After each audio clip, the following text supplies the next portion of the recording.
네, 안녕하세요. 지안에 대해서 건축 구조를 가르치는 허재입니다. 여러분들 일단 정말 수고 많으셨습니다. 길게는 1년 이상 혹은 이제 6개월 이렇게 오랜 시간 동안 시험을 준비하면서 공부를 해왔고, 그리고 이거를 1시간 50분이라는 단시간 내에 이렇게 공부하는 것을 쏟아내야 되는, 그리고 집중을 해서 시험을 봐야 되는 게 보통 어려운 것이 아니거든요. 정말 고생 많으셨고, 토요일, 일요일 해가지고 많이 이렇게 충전하시고 또 리프레시 하셨을 거라고 생각이 듭니다. 일단 문제는 많이 어렵지 않았습니다. 난이도가 한 중 정도로 평가가 돼요. 중보다 또 좀 안 될 수도 있어요. 오히려 중 정도로 평가가 되고, 전체적으로 문제는 평이했다, 어렵지 않았다라고 이렇게 총평을 할 수가 있습니다. 저도 직접 가서 시험장에 가서 여러분들과 같이 이렇게 시험을 봤습니다. 건축 구조 중심으로 봤고, 그 안에서 이제 어떻게 해설을 해야 될지, 총평을 해야 될지 고민을 했고요. 그리고 시간이 남아서 국어도 한번 풀어봤어요. 국어도 공무원 공부할 시절 떠올리면서 국어도 함께 풀어봤는데, 제가 국어, 영어, 한국사 이렇게 총평 이렇게 다 봤는데, 국어, 영어, 한국사조차도 그렇게 어렵지 않았다라는 평이 많더라고요. 그래서 전반적으로 이번 국가직 9급 시험은 작년보다 커트라인이 조금 올라가지 않을까, 상승되지 않을까라는 생각을 합니다. 마찬가지로 건축 구조도 어렵지 않았다, 평이했다라는 전체적인 평을 해보고요. 보통 저희가 문제가 어렵다고 한다면은, 첫째, 굉장히 깊숙한 개념. 예를 들어서 7급에서 나올 만한 개념들이 나오거나, 아니면은 한 번도 기출된 적이 없던 개념에서 나오거나 하면 어려워지겠죠. 혹은 역학 문제 같은 경우에는 새로운 유형의 계산 문제가 나오거나, 처음 보던 그런, 특히 이제 역학 문제에 해당이 되겠죠. 그런 유형의 문제가 나오거나 하면은 어렵게 되겠죠. 그리고 마지막으로 어려울 수 있는 유형 하나가, 이 여러 지문들, 선지들을 주어졌을 때 쉽게 이제 눈에 띄지 않게끔 뭔가 교묘하게 바꾼다는 그런 경우 어려워지겠죠. 예를 들어 교묘하게 바꾼 선지들, 그러니까 답이 쉽게 눈에 띄지 않는 거죠. 여러 고민들을 해서 시간이 흘러가게끔 그렇게 만드는 경우가 어려운 경우인데, 이렇게 해당되는 경우가 많지 않았죠. 이번 시험에는 많지 않았습니다. 새로운 유형의 역학 문제가 있었던 것도 아니고, 기존의 기출 문제 위주로 많이 나왔어 가지고 전체적으로 어렵지 않았다. 그리고 이 중에서도 틀릴 수 있는 문제라고 뽑아 본다면, 제가 봤을 때는 4번 문제, 내진 등급의 층간변이 물어보는 문제와, 그리고 7번 문제, 교묘하게 좀 바꿔서 냈는데 이것도 그렇게 어렵진 않았어요. 7번 문제와, 그리고 14번 문제, 그리고 18번 문제, 그리고 19번 문제, 한 5문제 정도?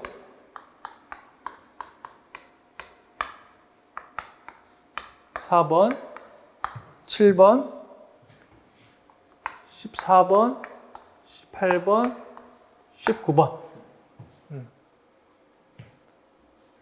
이런 문제들이 조금 또 틀릴 수 있을 만한 문제로 보이지 않나라는 생각이 들고요. 이번 전체적인 시험의 특징 중 하나가, 알면은 쉽게 푸는데, 시간 구애 없이, 시간의 소비 없이 쉽게 푸는데, 아예 한 번도 본 적이 없거나 공부하지 않은 분야라고 한다면은 아예 손도 못 대는 그런 문제들이었죠. 그래서 시간의 어떤 구애는 받지 않았을 거다. 시간이 없어가지고 문제를 풀기 어려웠다라고 말할 수는 없었을 것이다 라는 문제들이 많았습니다. 뭐 6번 같은 문제가 그렇죠. 뭐 시간경과 계수는 얼마냐? 뭐 이렇게 해서 답이 딱 보지 않았으면 못 풀 문제. 근데 알면은 바로 답할 수 있는 문제이기 때문에 이런 유형의 문제들이 많아서 어떤 뭐 시간에 우리 그 구애는 받지 않았을 것이다 라는 생각이 들고요. 그래서 이제 차근히 한 문제씩 알아보기 전에 전체적인 그 비중 자체가 구조역학에서 5문제 어렵지 않았어요. 이 구조역학에서 나온 5문제조차도 기존에 기출에서 나왔던 문제이면서도 단순하게 물어보는 문제들이 많았습니다. 뭐 한 번 꼬아서 낸다든지 아니면 한 번 더 계산해서 시간을 더 소요하게끔 만든다든지 그런 문제들은 없었습니다. 그래서 역학 문제조차도 그렇게 까다롭지 않았다. 그리고 총칙에서 2문제, 뭐 중요도 문제가 나왔었죠. 그리고 뭐 집안 및 기초에서 설계화 중에서는 나오지 않았고요. 집안 및 기초에서도 보통은 2문제씩 출제되지만 이번에는 1문제 출제가 되었고 이 문제가 이제 제일 까다롭진 않은데 보지 않았을 가능성이 높아요. 이 부분을 공부하지 않았을 수험생이 대부분이라서 이 부분은 버리고 가셔도 되는 문제라고 생각을 합니다. 그렇게 미련을 두지 않으셔도 돼요. 그리고 철근 콘크리트에서 6, 강구조에서 4 해가지고 10문제가 나오면서 50% 비율을 차지하죠. 50%. 그리고 이제 목구조, 조적구조에서는 출제 비율이 점점 떨어질 거라고 생각이 들어요. 보통 기존에 예전에 2019년도, 18년도 이전에는 2문제씩 나왔었죠. 총 4문제 해가지고 비율이 상당했었는데 이제 목구조에서 1문제, 조적구조에서는 아예 출제되지가 않았습니다. 그리고 목구조 1문제에서 출제된 것도 그렇게 어려운 개념이 아니었죠. 뭐 접합부 문제에 물어보는 이 연기에 관한 접합에 대해서 물어봤기 때문에 어려운 개념을 물어본 것이 아니다. 하지만 공부를 안 했다면은 뭐 물론 풀 수가 없었겠죠. 그리고 내신에서도 그렇게 많은 문제가 나오지 않았습니다. 1문제 이렇게 출제가 되었고 주로 철근 콘크리트, 강구조에서 50%를 차지하는 그런 출제의 비중을 지금 전반적으로 가지고 갔습니다. 그래서 이제 한 문제 한 문제씩 풀어볼 텐데 저는 이 2025년도 문제를 보면서 굉장히 2024년도 국가직 구급과 그리고 2024년도 지방직 구급과 굉장히 유사하다는 생각을 했어요. 문제 유형이나 스타일이나 모르면은 그냥 틀리고 알면은 시간에 이렇게 쫓김 없이 바로 풀 수 있는 그런 문제들이 주를 이루었고 작년 시험들이 다 그랬거든요. 그래서 만약에 이번 지방직 구급 시험, 지방직을 대비하는 수험생들도 굉장히 많을 텐데 지방직을 대비하는 수험생들도 이 공부 방향을 어떻게 둬야 되냐면은 이젠 범위는 늘려서는 안 됩니다. 이 시점에서 한 2달 남았죠. 2달 반 정도 남았죠. 다음 지방직 저희 구급 시험에 2달 반 정도 남았기 때문에 여기서 범위를 더 넓혀서 깊이 있게 들어가서는 안 되고 이제 기존에 자주 출제되는 것과 중요한 개념들 위주로 해가지고 본인만의 서브노트 만들고 숫자 위주로 암기 이거를 계속 숙달시켜야 됩니다. 그 방향으로 공부 방향을 잡으면은 충분히 승산이 있다 라는 말씀을 드리고 싶어요. 그래서 아직 서브노트를 만들지 않으신 분은 지금 중요한 숫자들 있죠. 숫자들, 개념들 해가지고 달달달달 외울 수 있도록 그리고 지하철 뭐 통학하면서도 계속 보면서 숫자가 완전히 그냥 툭 하면은 튀어나올 정도 그렇게 해가지고 외울 정도가 되셔야 됩니다. 그런 공부가 이제 지방직 9급까지 계속 이어져야 합격이라는 선물을 받으실 수가 있습니다. 네, 그래서 이제 1번부터 한번 볼게요. 기본적인 문제였죠. 건축 구조 용어에 대한 설명으로 옳지 않은 것은 이라고 했고 뭐 강성, 가설 구조물, 강도 항상 기본서 수업 시간에 그랬습니다. 강성과 강도의 차이 강조가 드렸었고, 강성은 변형에 대한 저항 능력이라 그래서 뭐 변이와 그다음에 변이곽, 처짐곽, 처짐 이런 것과 관련이 있었던 거죠. 강도는 이제 파괴에 대한 저항 능력이라고 해서 강성은 보통 그 재료의 탄성 계수와 단면 2차 모멘트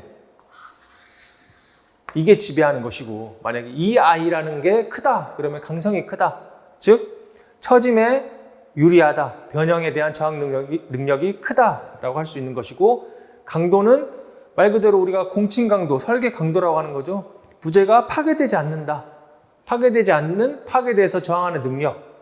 그래가지고 보통 뭐 FCK 콘크리트라 그러면은 설계 기준 압축 강도와 관련이 있는 거고, 철골 강구조라고 한다면은 설계 기준 항복 강도 FOI와 관련이 있는 변수가 되겠죠. 네, 그래서 강성이란 구조부재의 변형에 대한 저항 능력이다 라는 게 맞고, 가설 구조물은 임시, 이게 키워드고 임시로 설치하는 시설이다, 맞죠. 그리고 강도란 구조부재가 외력에 발생하는 힘 또는 모멘트에 대해서 저항하는 능력이다. 힘에 대해서 저항하는 능력인 거죠. 힘, 변형이라고 보시면 됩니다. 그리고 다른 거 다 몰라도 되고, 4번이 명확하게 틀렸죠. 부재력이란 하중 및 외력에 의하여 구조부재에 생기는 단위 면적당 힘의 세기가 아니라, 이건 결국 뭘 얘기하죠? 이거는 단위 면적당 힘, 이게 키워드죠. 단위 면적당 힘이라고 하는 것은 바로 응력을 의미하는 거죠. 응력. 항상 저희가 내력과 응력을 비교를 하죠. 내력과 응력. 기본서 수업 시간에도 항상 강조를 드렸던 부분입니다. 내력은 외력에 의해서 부재 내에서 발생하는 힘이라고 그래서 내력이라고 하고, 또 다시 말해 부재에서 발생한다 그래서 부재력이라고도 하고, 그 다음에 이제 단면에서 발생한다. 부재의 단면에서 결국 부재의 단면에서 발생하는 거기 때문에 단면력이라고도 하죠. 그래서 중요한 거는 단위가 그냥 킬로뉴턴이에요. 힘. 그 단면에서 발생하는 힘, 그리고 부재에서 발생하는 힘이라는 거고, 응력은 이 내력을 뭘로 나눌까? 단면적으로 나눌까? 그래서 뭐예요? 단위 면적당 받는 힘, 단위 면적당 받는 내력이라고 말을 할 수가 있는 거예요. 그래서 단위가 어떻게 되죠? 보통 뉴턴 퍼 밀리미터 제곱이라 그래서 메가파스칼로 표현을 하죠. 응력은 뭐 킬로뉴턴, 내력도 마찬가지로 킬로뉴턴으로도 하지만 뭐 뉴턴으로도 힘의 단위인 뉴턴, 혹은 킬로뉴턴 이렇게 표현을 하는 거죠. 그래서 여기서 설명하는 거는 단위 면적당 힘의 세기니까 부재력이 아니라 응력을 설명하는 말이다. 그래서 4번인 거죠. 그렇죠. 어렵지 않았습니다. 건축물의 중요도의 분류로 물어보는 문제입니다. 중요도 특에 해당하지 않는 것이라고 했는데, 보통 저는 이제 10개년 기출을 보고, 그러니까 예를 들어 2025년도를 준비한다 라고 하면은 이제 2015년도부터 2024년도까지 10개년이죠. 그럴 때 이제 국가직 구급이 있을 거고,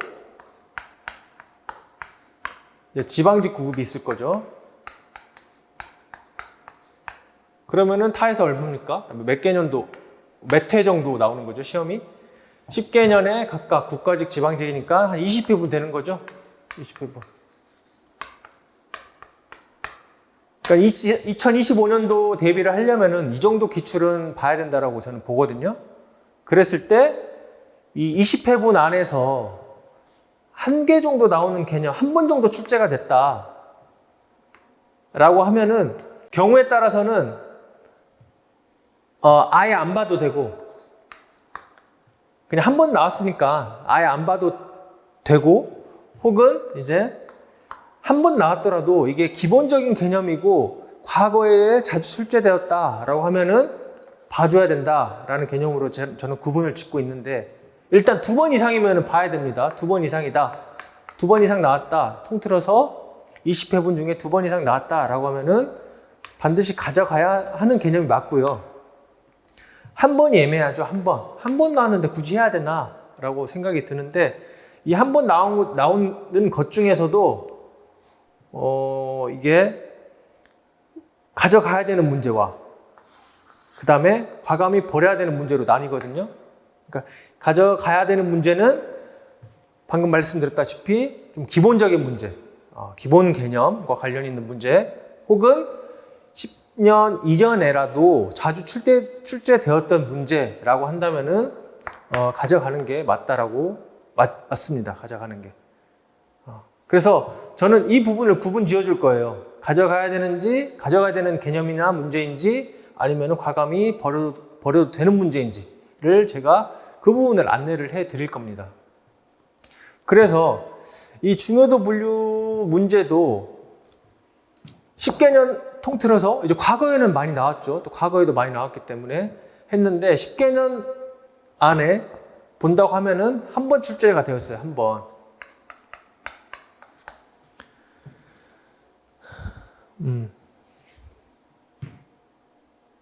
아니네요. 이게 국가직에서 한 번, 지방직에서 한 번 출제가 됐었네요. 2번.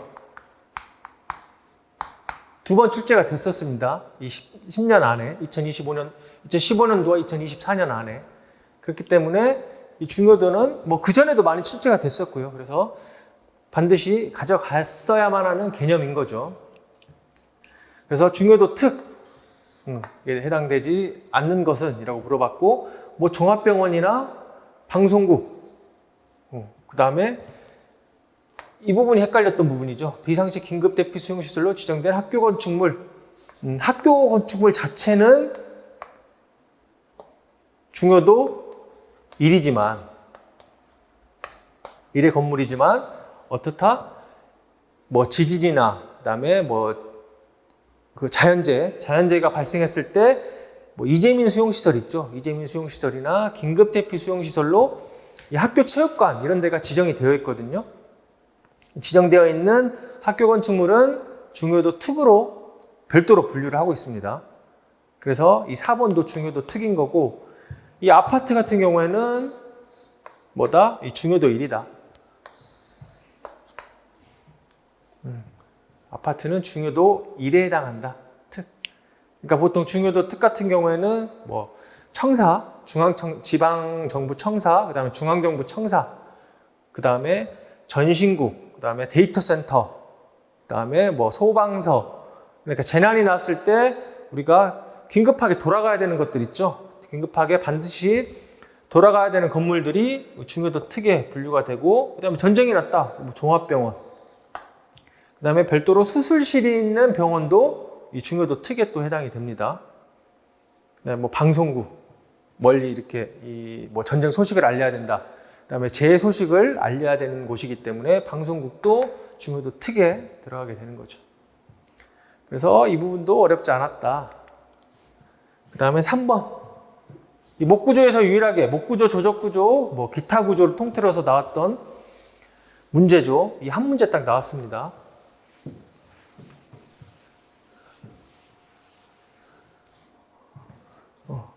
바로 이 모서리 부분에서 각 부재들의 끝면이 보이지 않도록 접합하는 방법은 연기죠, 연기. 연기인데 과거에는 이런 문제가 자주 나왔어요. 제가 공부하던 시절이 한 2012년도, 뭐 13년도 이때니까, 이때 이전의 기출을 저는 기준으로 공부를 했겠죠. 그 기출들을 보면은 이런 문제들이 많이 나왔어요. 장부도 어떤 장부 맞춤이냐, 그 다음에 그죠? 장부랑 연기랑 뭐 이런 게 세세하게 어떤 맞춤이냐, 어떤 장부 이음이냐 뭐 이런 것들을 세세하게 물어보는 문제들이 많았는데 이게 10개년 그 기출문제를 보면은 이런 문제들이 다 사라졌더라고요. 다 사라졌어요. 근데 오랜만에 나온 거죠. 하지만 이 개념 자체는 어렵지 않았다. 뭐 깊숙한 데서 냈다거나 뭐 그런 문제가 아니기 때문에 그래도 어렵지 않게 풀었어야 되지 않은 문제인가 싶습니다. 그래서 결국 이 문제를 보면은 이 문제나 이제 작년 국가직 지방직을 보면은 이 목구조와 조적구조가 이제 결코 어렵지 않게 나온다. 우리가 굳이 한 번도 나오지 않은 부분에서 목구조와 조적구조 부분을 볼 필요가 없겠다라는 판단이 듭니다. 그래서 목구조와 조적구조는 사실 그래요. 사실 조적구조는 시간이 만약에 많이 없다면은 우리가 지방직 시험까지 없다 그러면은 조적구조까지는 어느 정도는 반은 버리고 가도 되지 않느냐라는 생각이 들거든요. 그래서 다는 그 시간에 이제 다른 거를 채워 나가야겠죠. 다른 것 이제 자주 나오는 문제나 꼭 나올 것 같은 문제를 중심으로 해서 그 시간을 채워 나가야겠죠. 그래서 목구조와 조적구조 비율이 점점 줄어들고 나오는 문제조차도 어렵지 않게 나오고 있다. 다음은 3번 연기. 그리고 4번 내진 1등급이죠. 내진 1등급 구조물에서 층고가 4m인 최대 허용 층간면이 가 나오는데 이게 10개년 분석을 해보면은 딱 한 문제 출제가 됐었거든요. 이 허용 층간면이 문제가. 그래서 사실 공부를 하지 않은 분이 많으셨을 거예요. 이 부분. 그러니까 이 부분을 제가 서두에 설명드렸지만 틀릴 수 있는 문제다라고 말씀을 드렸던 게 바로 이것 때문이죠. 한 번 나왔는데 이렇게 하기는 그렇고 이 부분까지 허용 층간변이까지 가져갔을 수험생은 드물다 라는 생각이 들지만 제 기본 수업 시간에는 그래도 나올 법한 문제 이게 출제가 되기가 굉장히 쉬운 문제거든요. 그러니까 출제하기가 쉬운 문제죠. 그렇기 때문에 나올 문제라고 생각하고 제 기본서 수업 시간에는 했던 문제입니다. 그래서 우리가 이 내진 설계 간단하게 설명을 드리면 내진 설계도 어떤 강도적인 측면도 만족해야 되고 강도. 그러니까 강도 측면이라고 하는 것은 이제 소요 강도가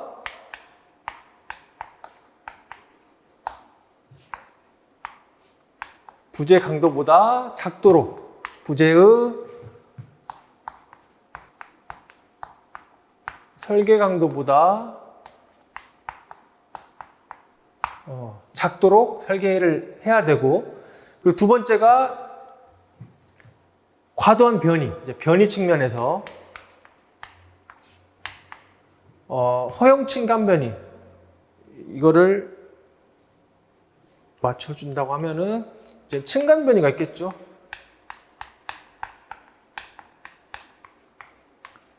내진 하중에 가정된 내진 하중에 의해서 발생하는 층간 변이가 뭐 이하가 되도록 허용된 층간 변이, 허용 층간 변이 이하가 되도록 이 두 가지를 만족을 하게끔 이 내진 설계를 해야 되는 겁니다. 그래서 이제 물어보는 게 이 부분인데, 근데 이게 우리가 내진 특등급이냐,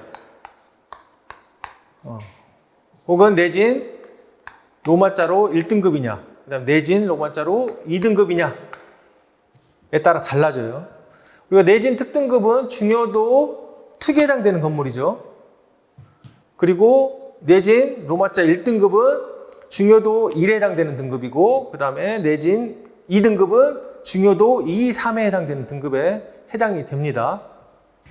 그래서 이 내진 등급에 따라서 허용 층간변이가 달라지는데, 허용 층간변이는 내진 특등급의 경우에는 0.01H. 여기서 H는 층고죠, 층고. 그 다음에 내진 1등급은 0.015H. 그 다음에 내진 2등급은 0.02H. 그러니까 내진이 중요해지면 중요해질수록 이쪽으로 가면은 중요해지는 거죠.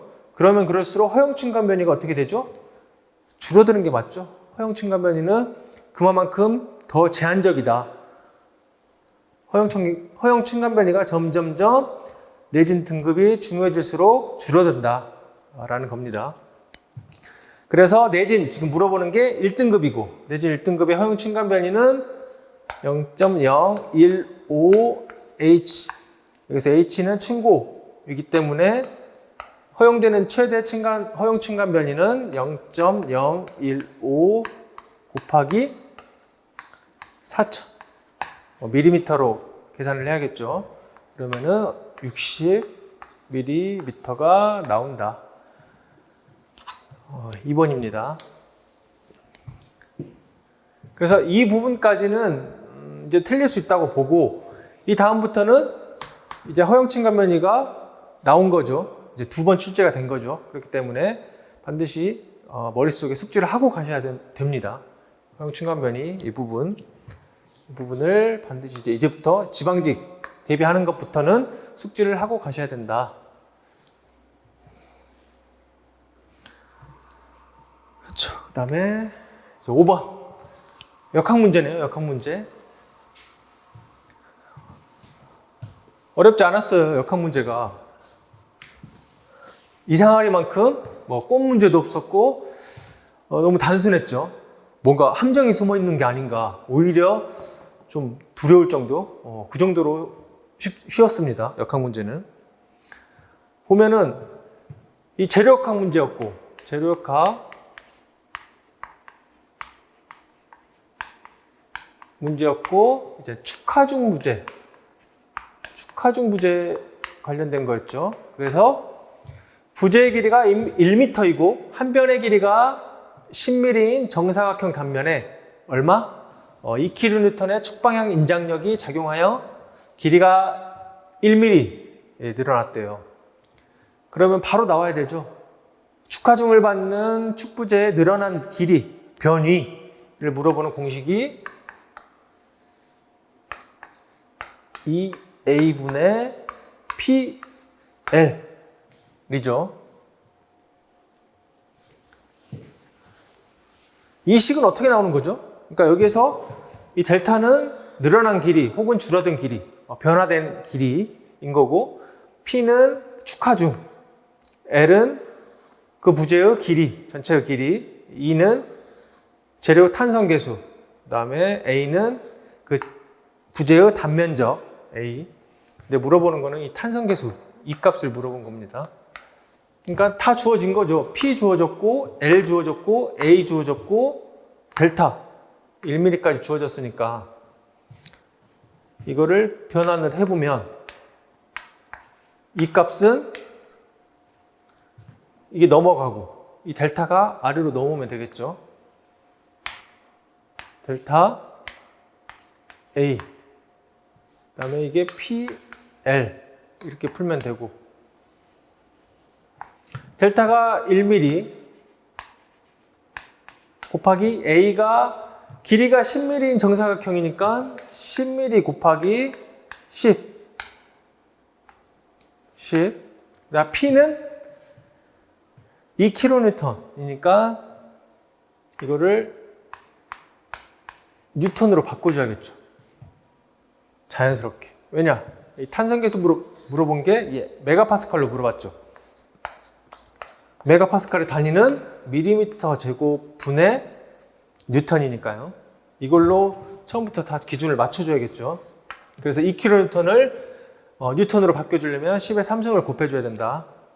그리고 전체 길이가 1m이니까 이것 또한 밀리미터 단위로 맞춰줘야겠죠. 그럼 어떻게 되죠? 뭐 쉽죠? 나누는 거. 이 두 개 날라가고 하나, 둘, 셋. 이렇게 메가파스칼. 그래서 정답은 3번이었습니다. 참고로 이 식이 어떻게 나왔냐 라고 했을 때 이거 일단 지울게요. 지우고 보면은 이 식을 어떻게 나왔냐 라고 하면은 첫 번째 우리가 후크의 법칙. 후크의 법칙. 그러니까 상세한 설명은 넘어갈게요. 이건 기출 해설 강의 기본 이론 수업이 아니니까 이거는 깊숙하게 들어가진 않겠습니다. 이게 후크의 법칙이라는 것이고 응력과 변형률의 관계를 나타낸 후크의 법칙. 그리고 이 응력은 단위 면적당 힘으로 이렇게 표현이 될 수가 있죠. 이 두 가지 식을 합친 거죠. 여기에서 이 변형률도 2 곱하기 변형률. 변형률이라는 것은 전체 길이에서 변형된 길이. 전체 길이분의 변화된 길이. 줄어든 길이나 늘어난 길이가 되겠죠. 이게 된 거고, 이 두 개를 한번 합쳐본다. 그러면은 2 곱하기 L분의 델타는 A분의 P와 같다. 그랬을 때 이 델타만 남겨놓고 다 넘어가면은 뭐만 남죠? 이 델타는 밑으로 내려가겠죠? 2A분의 P, L 이게 남는 거죠. 그러니까 내력과 응력의 관계식 시그마는 A분의 P 그리고 시그마는 탄성계수 2 곱하기 변형률 이 후크의 법칙이라는 것을 혼합하면은 결국 우리가 구하고자 하는 변위를 구할 수가 있다라는 거죠. 어렵지 않았습니다. 5번도 꼭 맞췄어야 되는 문제죠. 6번 장기 처짐 설계에서 콘크리트 문제였는데 5년 이상 지속 압축 하중을 받는 구조물의 지속 하중에 대한 시간 경과 계수. 사실 물어보는 건 단순했습니다. 시간 경과 계수가 얼마냐? 알면은 바로 풀 수 있고 모르면은 그냥 넘어가야 되는 뭐 그런 문제였죠.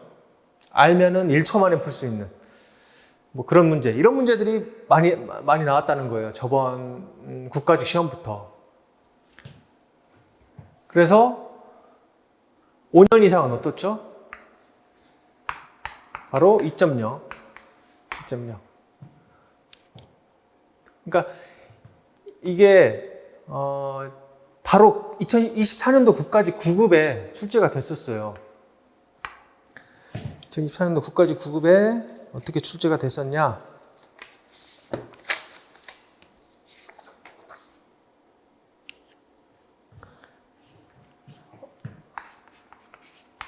국가직 9급 한번 봐보세요. 9급 24년도 국가직 9급에 12번 문제. 12번 문제에 출제가 됐었는데 그때는 이제 보의 장기 처짐, 추가 처짐에 대한 개수, 추가 처짐에 대한 개수 이거거든요. 이게 이 식이죠. 1 플러스 50 곱하기 압축 철근 B에 여기에 시간 경과 계수가 이렇게 붙는 이 문제를 물어보는 문제가 나왔었는데 이때도 10년 이상, 이때는 10년 이상이죠. 10년 동안 지속하중이 작용할 때 이 개수를 구하는 거였고 5년 이상은 다 2.0으로 동일합니다. 5년 이상은. 그래서 이때도 여기에 2.0이 들어갔죠. 이 시간 경과 계수. 그래서 2024년도 국가직 9급을 잘 복기를 하셨다면은 어렵지 않게 맞출 수 있는 문제라고 보여져요. 그래서 이제 앞으로도 시간 경과 계수까지 외워야 하나 싶지만 어쩌겠습니까? 이제 출제가 나중에 될 거라고 보여지기 때문에 이 시간 경과 계수 만약에 이게 3개월 시간 경과 계수, 6개월에 대한 시간 경과 계수, 그 다음에 1년, 그 다음에 5년 이상 대한 시간경과 개수로 나눠지는데 정 안 되겠으면 이 5년 이상은 외워두시기 바랍니다. 숙지를 해두시기 바랍니다. 2.0.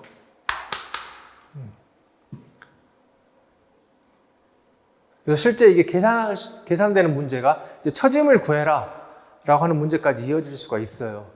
그래서 이 부분 5년 이상은 숙지를 하고 가셔야 된다. 이제. 그래서 정답은 4번이었습니다. 4번. 네, 그리고 7번 강구조죠. 이제 강구조가 나왔는데 여기에서 또 제가 틀릴 수 있는 문제로 골랐습니다. 7번. 이게 많이 교묘하게 바꾼 건 아닌데 이게 또 헷갈릴 수가 있었던 문제인 것 같아요. 1번은 맞죠. 트러스 부재와 스트러 또는 가세제를 보 또는 기둥에 연결하는 판 요소. 우리가 트러스 같은 경우에 이게 지금 기둥입니다. H형관 기둥이고 여기가 이제 보가 접합이 될 거예요.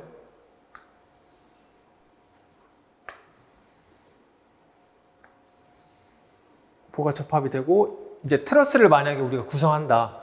그럼 사제를 대야겠죠. 이 접합부와 기둥과 보가 만나는 이 접합부 부분에 사제를 연결을 해야 되는데 이때 그냥 연결을 하는 게 아니라 이런 판 하나 된다. 판을 댄다. 그리고 나서 이런 식으로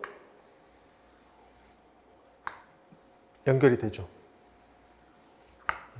여기에 볼트 접합이 들어가겠죠. 그래서 이때 이 부분, 이 판, 플레이트, 이게 바로 거세 플레이트.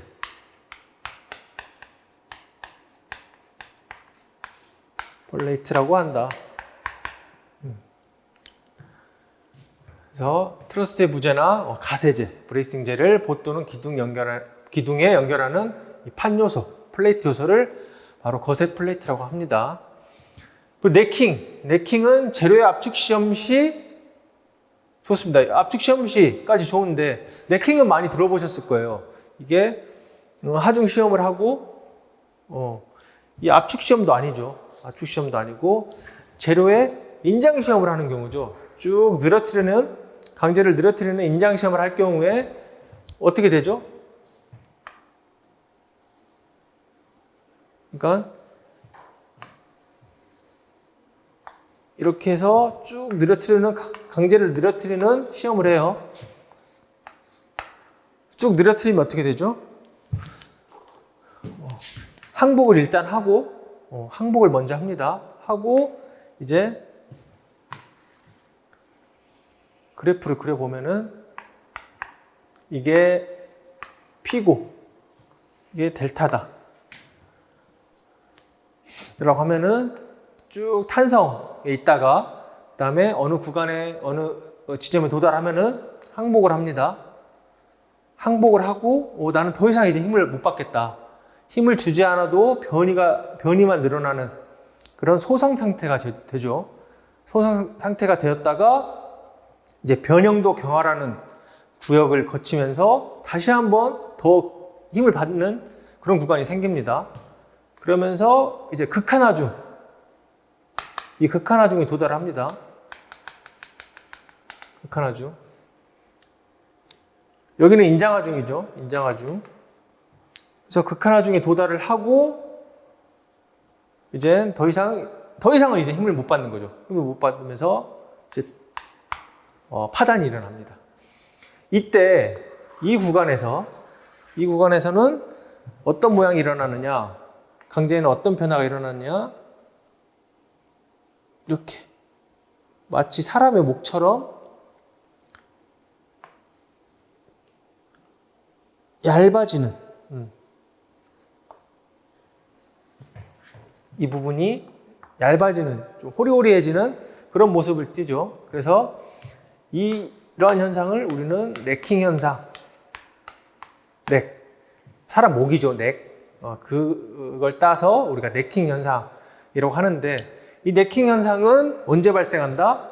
이 항복하중에서 발생하는 게 아니라 극한하중 혹은 인장하중, 극한하중이라고도 하지만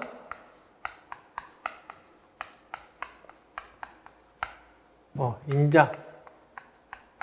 사실 인장 극한하중이 맞죠. 극한하중이 맞죠. 극한하중에서 도달하여 시험체가 잘록해지는 부분이다. 그러니까 항복하중이 아니죠. 그게 항복하중은 아니다. 항복하중을 받은 다음에는 이제 소성, 힘에 추가적인 힘 없이 변이만 발생하는, 변이가 과다하게 발생하는 소성 변형이 발생한다라는 게 맞고, 이 네킹 현상은 극한하중이 맞습니다. 그리고 필린 용접은 삼각형이 만들어지는 용접이 맞죠. 그 다음에 비가세골조라고 해서 부재 및 접합부의 힘 저항으로 수평 저항에 저항하는 골조라고 했습니다. 이 2번이랑 4번이 헷갈리실 수 있을 거예요. 4번과 2번이 좀 아리까리 하셨을 수 있는데, 비가세골조는 뭐 크게 어려운 게 없이 가세골조와 반대되는 말이라고 생각을 하시면 됩니다. 가세골조와 그 다음에 비가세골조.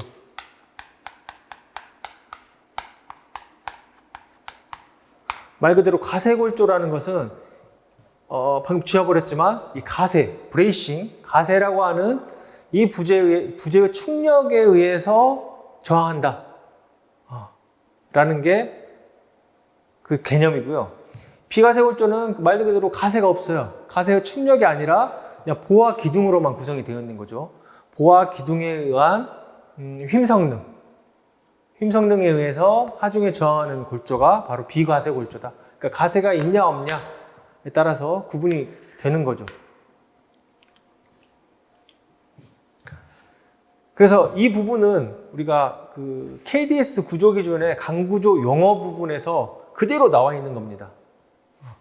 그래서 우리가 보면은 강구조에서 자주 출제되는 유형 중에 하나가 굉장히 자주 출제되죠. 용어 문제.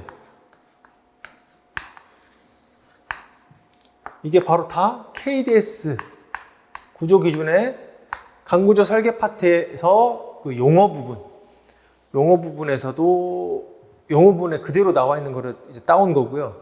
이제 용어 부분이 자주 출제가 되죠. 그래서 이 용어는 몇 가지 자주 나오는 용어 이 개념 위주로 숙지를 하고 가셔야 됩니다. 근데 이제 비가세골조가 여기서 모르더라도 이 네킹 현상은 우리가 쉽게 알고 넘어가잖아요. 그래서 재료 압축 시험에서 항복하중에 도달하는 게 아니라 극한하중, 항복하중이 있고 극한하중이 있다라는 것만 알면은 어렵지 않게 풀 수 있지 않았느냐. 그래도 이제 넓은 아량으로 7번 정도까지는 틀릴 수 있었다라고 생각이 듭니다. 8번 역학 문제가 다시 나왔는데 어렵지 않았죠. 이것도 그냥 딱 수직 발력만 물어보고 끝이에요. 중간 부재에 모멘트를 물어본다든지 아니면 전단력을 물어본다든지가 아니었고 딱 발력만 물어보고 끝이었습니다. 그래서 어렵지 않게 풀었죠.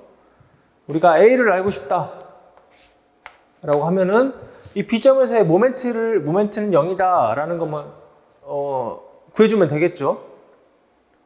우리가 RA는 보통은 RA 플러스 RB는 10 곱하기 10이다. 이런 거 풀지 않아도 됩니다. 이런 문제 같은 경우에는 바로 그냥 B점에서의 모멘트 합력은 0이다 를 구해서 풀면은 RA는 몇 미터죠? 떨어져 있는 거리가 이 B점으로부터 떨어져 있는 거리가 8m죠. RB와 B점에 떨어진 거리는 8m는 마이너스 이거는 이렇게 가고 그러니까 우리가 지금 이 시계를 플러스로 가정을 한 거예요. 그리고 이 등분포 하중 10kN의 등분포 하중이 합력이 어디에 작용합니까? 8과 4 이 중간 부분이니까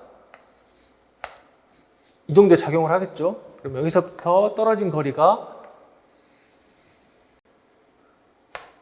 몇 미터죠? 중앙이니까 6미터죠.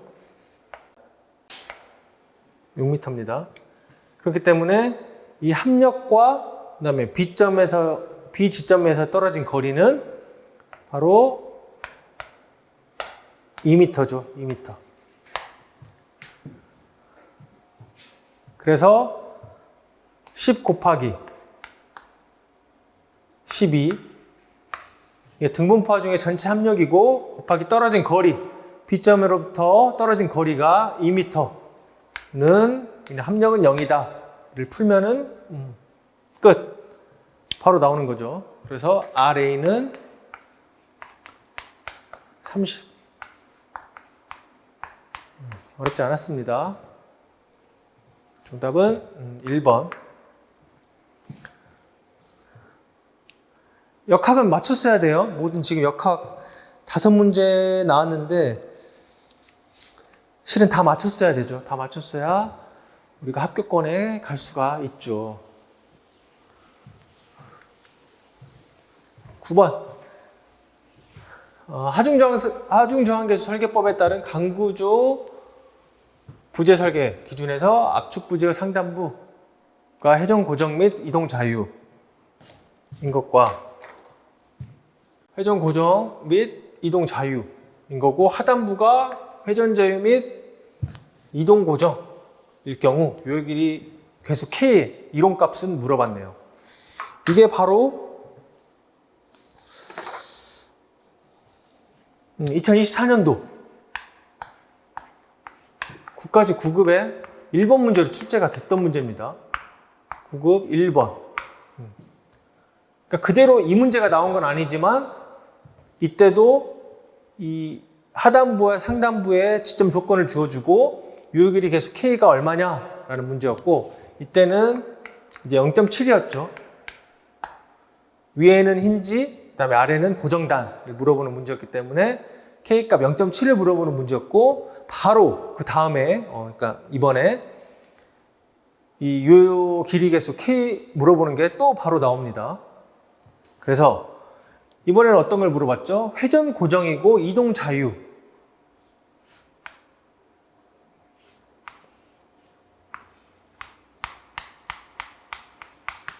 그러니까 회전은 없어요. 구속이 되어 있는 거예요. 근데 이 좌우로 이동이 가능한 지점인 거죠. 그리고 하단부는 회전 자유고 이동 고정. 그러니까 핀 지점이죠. 핀 지점이 되겠죠. 그러니까 이런 식의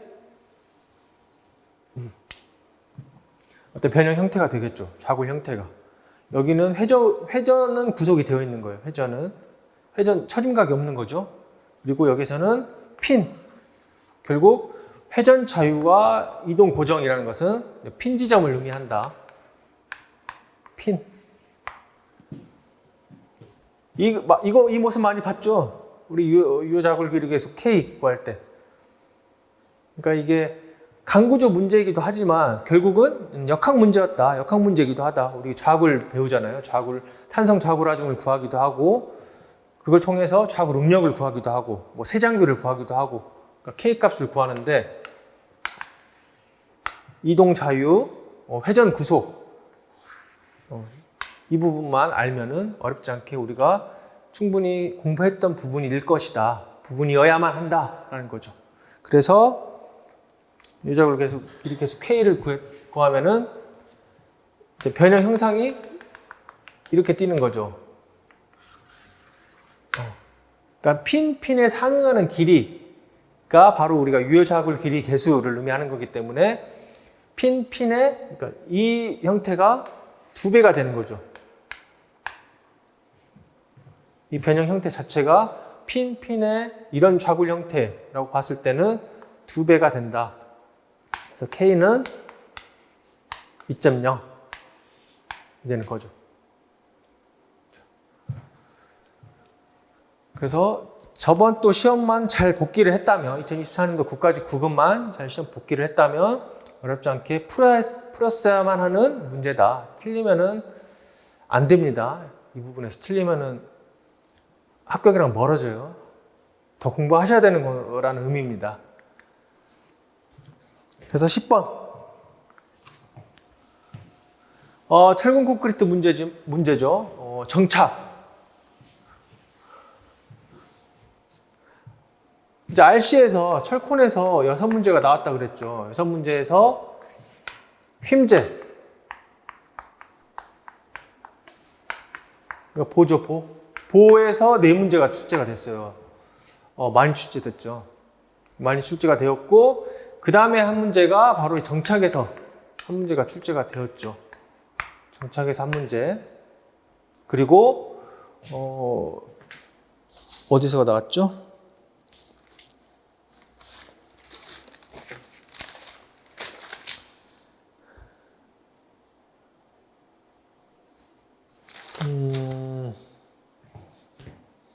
처짐. 아까 우리가 6번에서 풀었던 처짐에서 한 문제.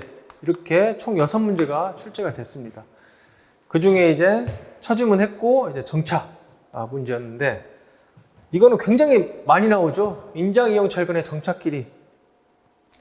굉장히 많이 출제되고, 아주 중요한 개념이고, 그렇기 때문에 반드시 우리가 공부했어야 되는 파트입니다. 그리고 심지어 물어보는 것도 그렇게 어렵지 않아요. 헷갈리지 않게 냈기 때문에 이것도 반드시 맞춰야 되는 문제인 겁니다. 우리가 정착 길이는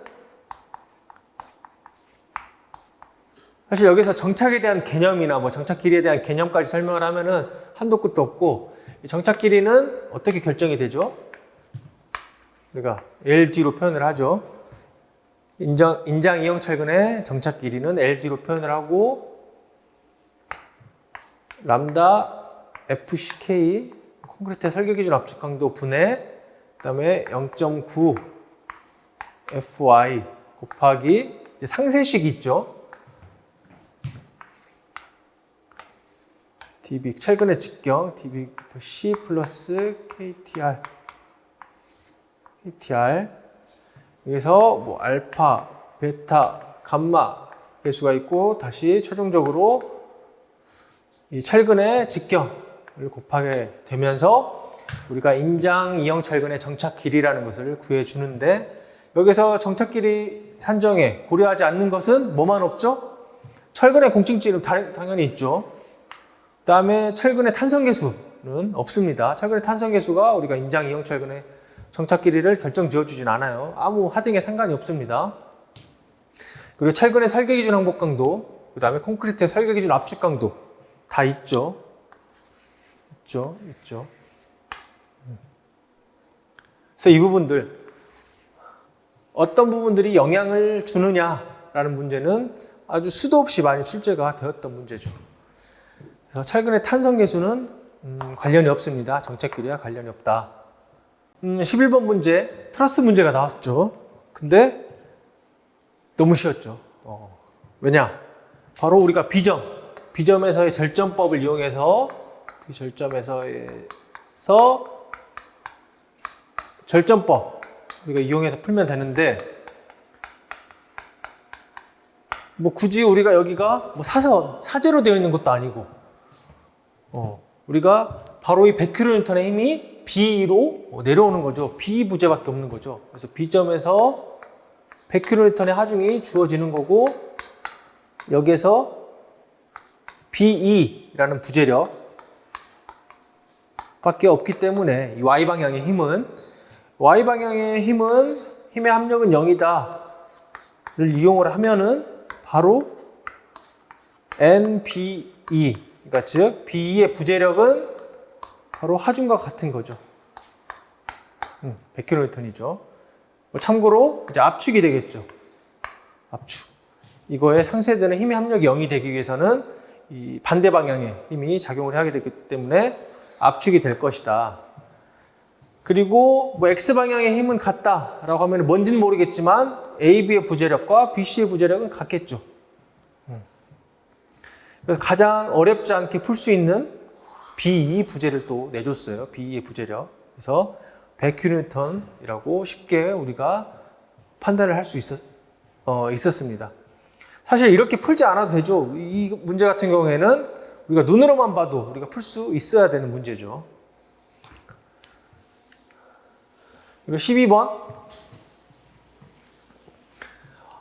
콘크리트 설계 기준 압축 강도가 30메가파스칼일 때 콘크리트 등가 직사각형 압축 블록의 깊이 계수 베타1은 그죠? 이게 마치 우리가 6번 문제 시간 경과 계수 이게 얼마냐 라고 물어보는 문제와 그 유형이 비슷하죠. 그냥 계수가 이건데 이 조건이 이런데 계수 이 베타1 값은 얼마냐 뭐 이것도 마찬가지였죠. 시간이 5년 동안 5년 이상인데 5년 이상 지속 과정을 받았는데 이 시간 경과 계수 이 값이 얼마냐. 그래서 비슷한 유형의 문제입니다. 그래서 이 문제 같은 경우에는 조금 다른 게 있다면 이제 휨설계 우리가 콘크리트 보에서 휨설계 하죠. 이제 휨설계 같은 경우에는 우리가 보의 설계 힘 강도까지 구하는 법을 알아두어야 되는데 공칭 힘 강도 구하는 게 공칭 힘 강도 구하기 전에 우리가 압력 콘크리트의 압축 압력을 구하는 거죠. 이때 어떻게 구하죠? 식이 0.85 FCK 곱하기 베타1 곱하기 중립축의 깊이 C에다가 단면의 폭 B를 곱해가지고 이 상단부 중립축으로부터의 상단 위에 있는 콘크리트 부분이 받는 압축력의 합력을 이 식을 통해서 구하는 거죠. 그죠? 실제 우리가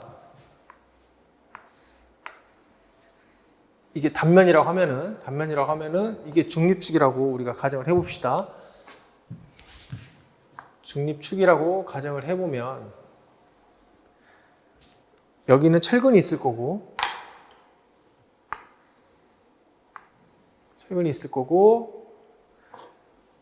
이 부분은 인장력을 받을 거다. 얼마만큼? 이 단면적의 설계기준 압축 강도만큼 곱하기 설계기준 압축 강도만큼은 받고 여기에서 이런 식의 너무 포물선 같이 그렸네요. 이렇게 되겠죠. 이 압축력 압축력을 받겠죠. 받고 우리는 이 압축력 분포가 너무 우리가 이 압축 압력을 계산을 하기에는 어려우니 포물선이니까 이게 뭐 1차 함수로 2차 함수나 3차 함수 뭐 포물선의 함수로 나타낼 수 있는 그런 함수가 아니니까 이 면적을 구하기가 어려워요. 그렇기 때문에 우리가 이 등가의 면적을 갖는 직사각형으로 치환을 하죠.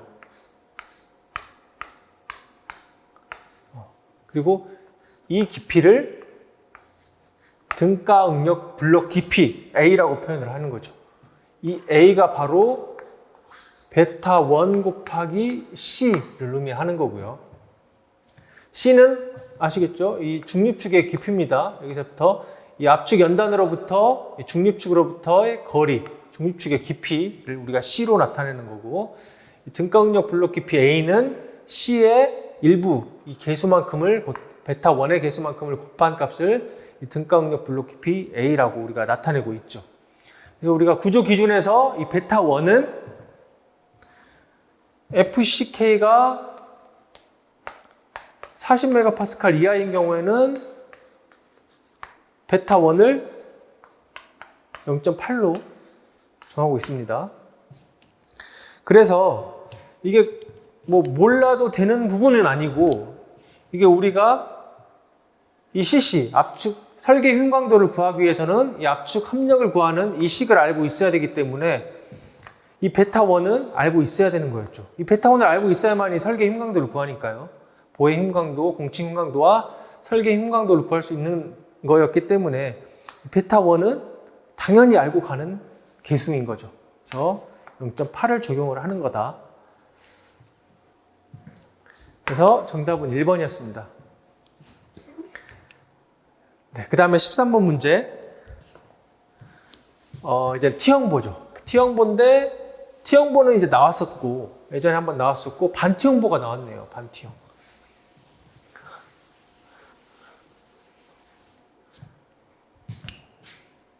그러니까 우리가 T형보 자체는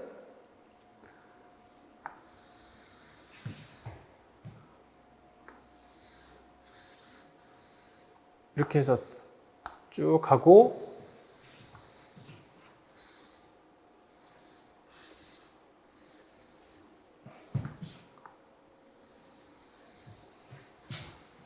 쭉 갔죠. 이게 슬래브고 일반적으로 보지만 슬래브와 보가 일체 차설이 된다. 그러면은 우리가 뭐 일부분까지 우리가 T형 보로 설계를 할 수가 있다. 그러면은 그만큼 철근량을 줄여줄 수 있는 이점이 있기 때문에 일체 타설한 경우에는 위에 있는 슬래브까지 보로 간주를 하고 설계를 하기도 합니다. 그게 바로 우리가 T형 보라고 부르는 거거든요. 모양이 T자라고 생겼다고 해서 이제 T형 보라고 부르는데, 우리가 이 T형 보를 설계할 때 좀 더 있다고 가정해 봅시다. T형 보를 설계할 때 그러면은 압축 응력을 힘을 어디까지 받는다고 가정을 할 것이냐 라는 게 우리가 주안점을 삼아야 되는 부분이거든요. 그게 바로 우리가 이제 유효폭이라고 개념을 주고 설정을 합니다. 유효폭.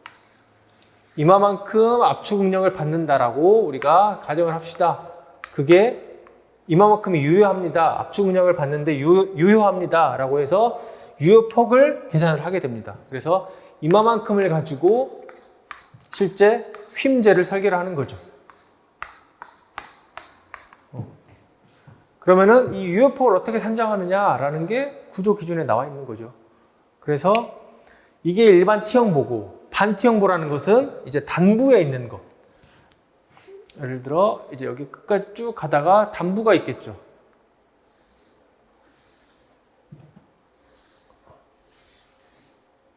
이런 식으로 딱 끊어질 겁니다.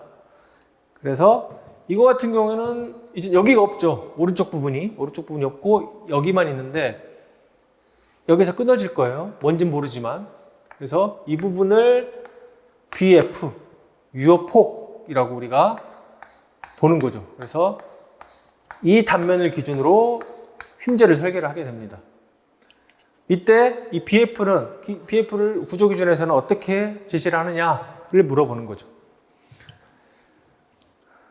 뭐 잘 모르더라도 기본적으로 이 반T형보의 유효폭 구할 때는 공통적으로 이 BW가 다 추가적으로 들어가요.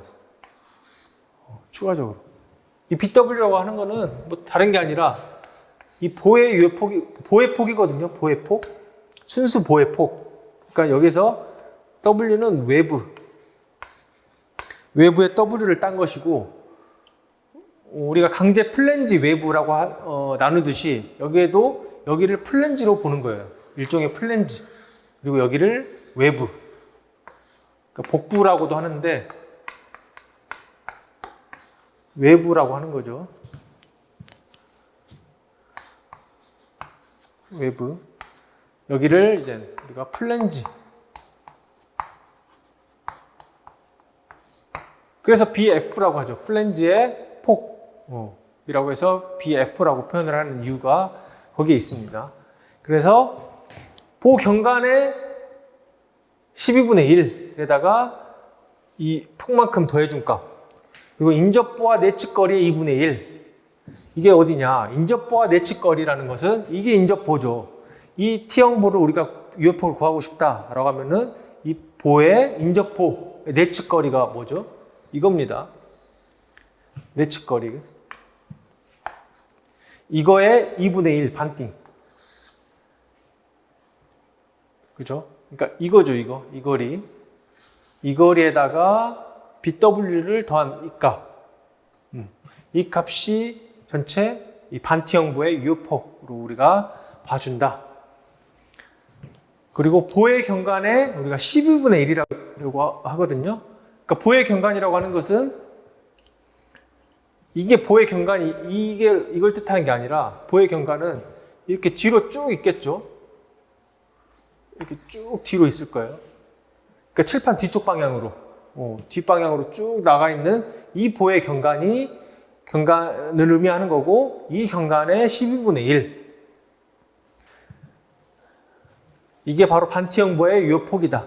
그래서 이 보경관의 4분의 1은 뭘 의미한다? 일반 T형보, 반티형보가 아니라 T형보의 유효폭을 의미한다.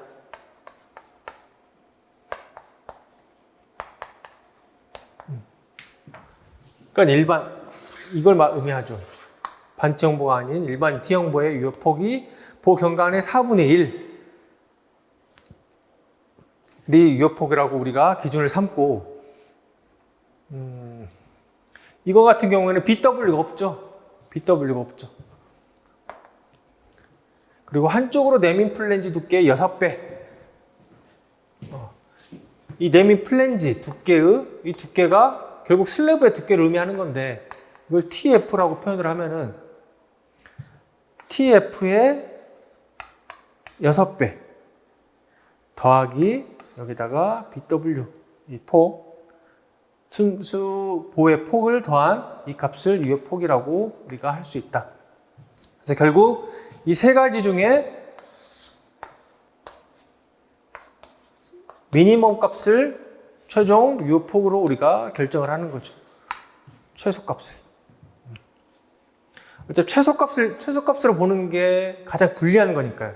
우리가 이 길이를 좁게 보면 볼수록 우리가 불리하게 안전측으로 설계를 하는 거거든요. 이게 넓어지면은 그만큼 강도가 더 높아지는 거잖아요. 강도가 더 높아지고 더 유리하게 봐주기 때문에 이 중에서 제일 작은 값을 선택하면서 우리는 불리하게 봐주겠다. 항상 설계라는 것은 불리하게 봐주는 겁니다. 불리하게 봐주고 항상 안전하게 보수적으로 봐줘야 되기 때문에 이 미니멈 값으로 우리가 산정을 하게 된다. 이걸 다 모르더라도 일단 1번에 2번, 2번 다 경관이란 말이 들어가 있는데 둘 중에 하나 아니겠어요? 답이? 이거는 보호경관의 4분의 1이고 이거는 보호경관의 12분의 1이고 뭔가 서로 상충되는 부분이 있기 때문에 뭐 아무것도 모르더라도 이 둘 중에 답이겠다라는 추측을 하셔야죠. 그래서 그 중에 우리가 반티형보라고 했으니까 그 중에 작은 값이 반티형보의 유효폭이 되겠다라고 추측을 하신다면은 답은 1번으로 고를 수 있지 않을까라는 생각도 합니다.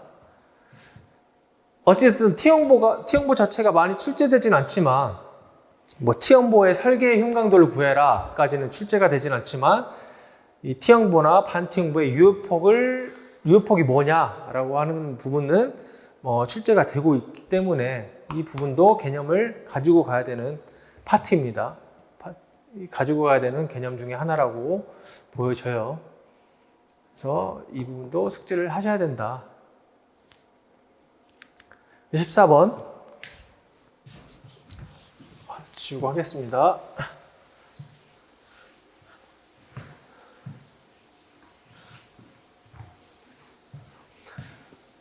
역시 휨지어 설계입니다. 철근 콘크리트보의 설계.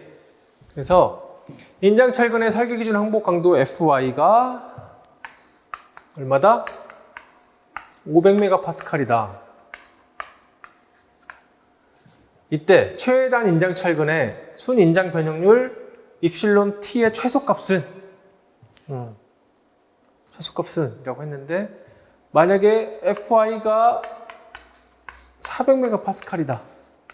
일단 이 단서를 잘 봐야겠죠. 이 문제는 단서가 핵심입니다. 인장지배 단면이래요. 이거 놓쳤으면은 틀렸습니다. 다. 그래서 제가 틀릴 수 있는 문제로 14번을 든 것도 이 단서가 이 해답을 지배를 하기 때문에 그래요. 이 단서에 인장지배 단면이라고 되어 있죠. 우리가 압축지배 단면이 있고 그 다음에 변화 구간이 있고 그 다음에 인장지배 단면으로 우리가 구분을 지어주죠.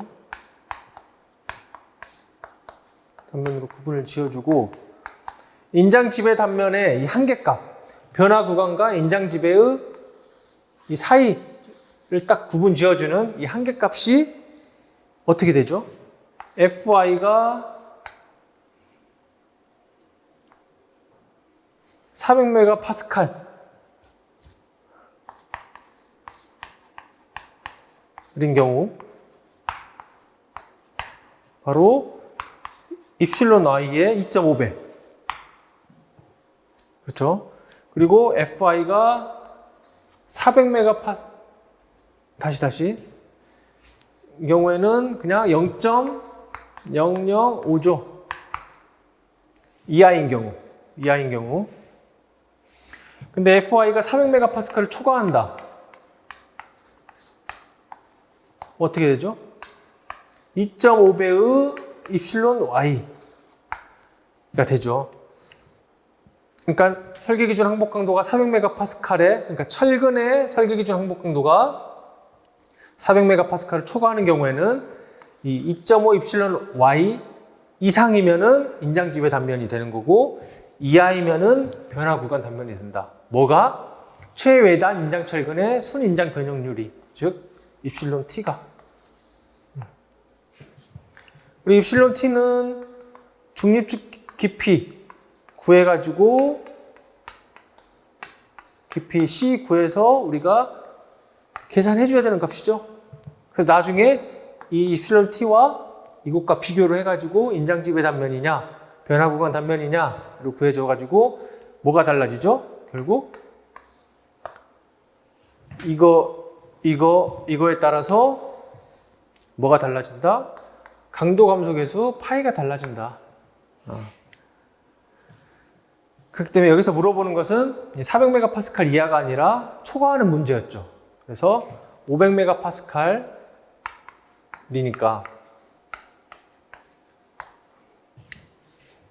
입실론 Y는 여기서 입실론 Y는 항복 변형률을 의미한다. 항복 변형률을 의미한다.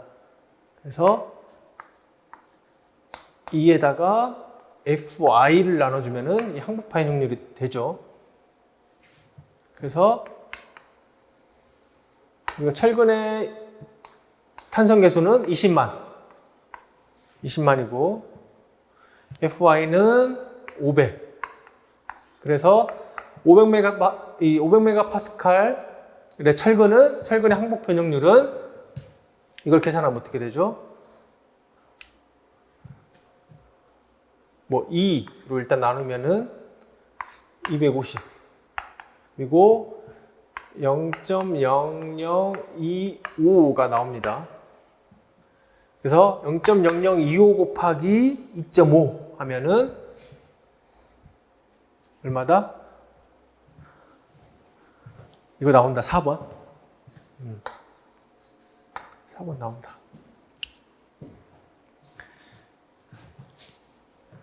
근데 여기서 이 인장지배 단면이라는 이 단서가 없다. 인장지배 단면이라는 단서가 없고 그냥 FI가 500메가파스칼일 때 최단 인장 철근의 순 인장 변형 ET에 뭐 이렇게 물어볼 수가 있어요. 최단 인장 철근의 최소 허용 변형률은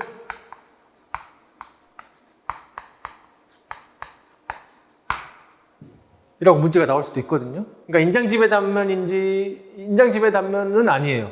이 단서가 없는 거예요. 그럴 경우에 최소 허용 변형률은 얼마죠? 우리가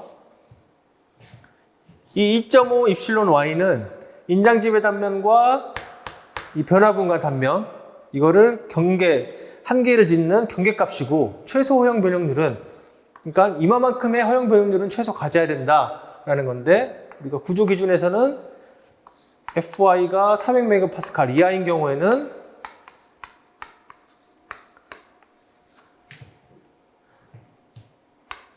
(0.004)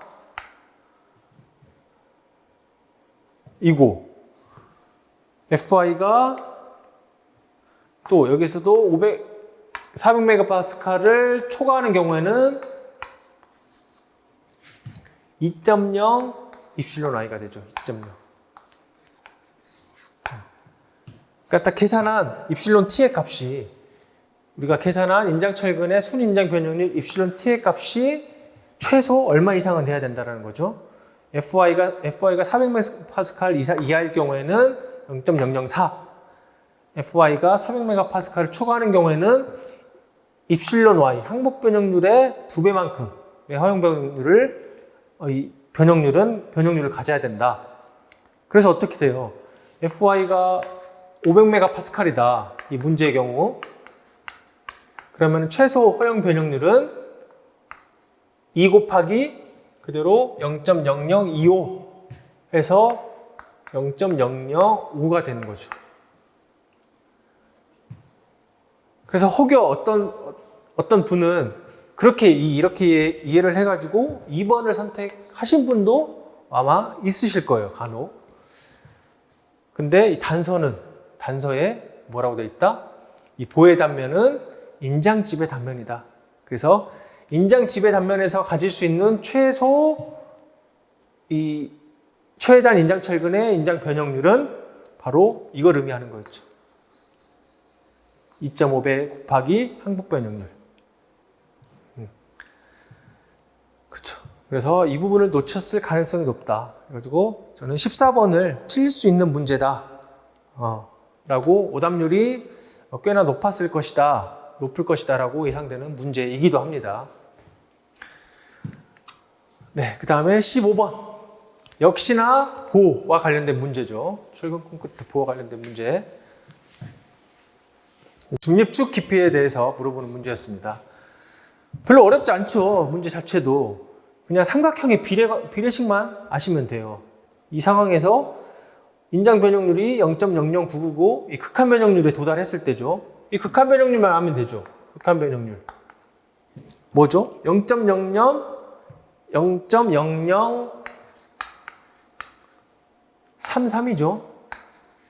원래 기존에 0.003에서 0.0033으로 개정이 됐습니다. 괜히 이 인장 변형률이 0.0099로 나왔겠습니까? 계산하기 쉽게 하기 위해서 바로 3으로 나눠주기 위해서 0.0099로 예시를 들어준 거죠. 그래서 삼각형의 비례식을 이용하면은 여기가 D- 유효 깊이 곱하기 중립축의 깊이 C를 뺀 값이니까 600-C가 되는 거죠. 그래서 비례식을 세워보면 0.0033 대 C는 0.0099 대 600-C다. 그래서 이렇게 곱하기는 이거 곱하기 이것과 같다라고 우리가 비례식을 풀죠. 그래서 0.0099 곱하기 C는 0.0033 곱하기 600-C가 된다. 그래서 이렇게 해서 3 되죠. 그러면은 뭐만 남냐? 3C 더하기 이제 이것만 남으니까 우변은 600-C만 남으니까 이 C를 좌측항으로 넘기면 C가 되고 600이 되죠. 그래서 결국 4C는 600. 그죠? C는 150. 중립축의 부피는 C로 우리가 풀 수가 있다. 어렵지 않았죠? 중 정도 되는 문제였습니다. 16번. 이 매입형 합성부재, 강구조 합성부재의 설계 전단 강도를 물어보는 문제였는데 이것도 10개년 기준으로 딱 2번 출제가 됐어요. 2번. 분석을 해보면은 이 강합성 구조의 설계 전단 강도 선정하는 이 관련된 문제가 2번 딱 출제가 됐습니다. 그렇기 때문에 우리가 개념을 알고 갔어야 되는 문제인 거죠. 그리고 이 두 문제에 비해서 상대적으로 쉽게 나온 겁니다. 이 문제 같은 경우에는. 그래서 이 개념만 숙지가 되었다면은 이것 또한 16번 문제 또한 어렵지 않게 우리가 풀었어야 되는, 풀 수 있는 문제이기도 합니다. 그래서 우리가 강합성 구조, 합성 구조가 기본적으로 콘크리트와 스틸이 합쳐진, 보통 이제 H천강이죠. H천강이 합쳐진 부재인데 이 부재의 경우에는 설계전당 강도를 어떻게 구하냐? 기본적으로 콘크리트나 철근은 단독으로 움직이지 않습니다. 그것만 유념하시면 돼요. 콘크리트만의 설계전당 강도 높고 철근만의 설계전당 강도 높다. 콘크리트와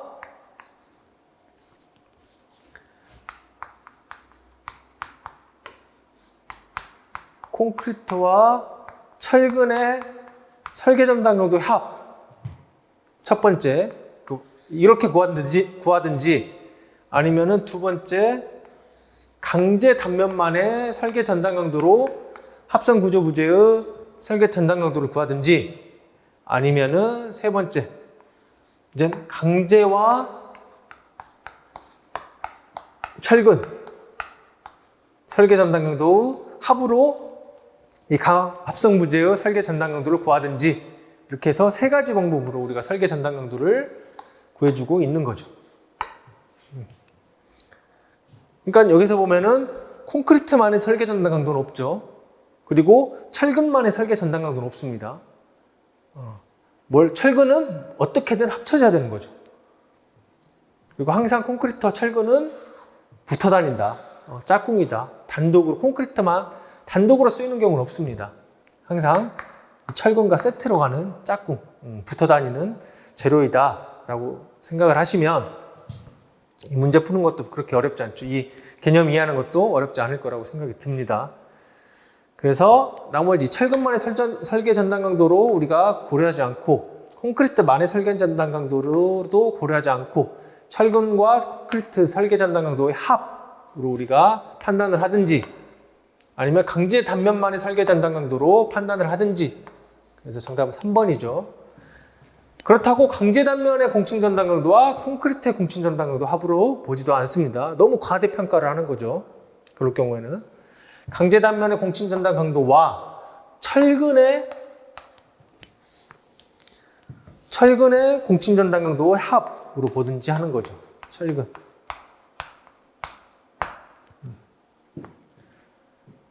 그래서 기존에 이미 2번이 출제되었기 때문에 이 개념은 어느 정도는 우리에게 익숙한 개념이다.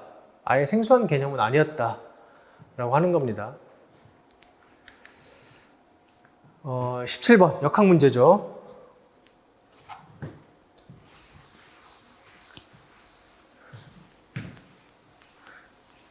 이제 역학 문제 5문제가 나왔지만 이 문제가 그나마 좀 놓칠 수 있었던 문제 5문제 중에서는 나머지 4문제는 그냥 당연히 맞췄어야 되는 문제고 이 문제가 그나마 좀 이렇게 처짐, 이 변이에 대한 공식이 익숙치 않으면은 놓쳤을 수도 있는 문제라고 판단이 듭니다. 기본적으로 저는 이 처짐 공식 4가지